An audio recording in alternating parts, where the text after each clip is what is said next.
How to clear cache on Trust Wallet app. So let's see in this video. Before moving forward, make sure to like this video and subscribe our channel. So let's begin. First of all, you have to open up your Trust Wallet application on your device.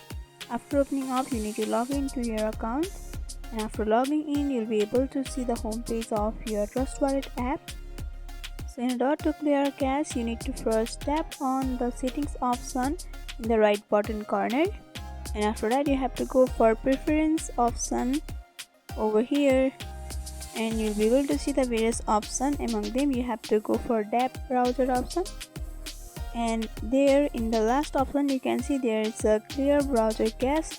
So you have to simply tap on that and tap on OK, and by doing that you'll be able to clear cache, and your Trust Wallet app will be refreshed and you'll be able to use it more easily.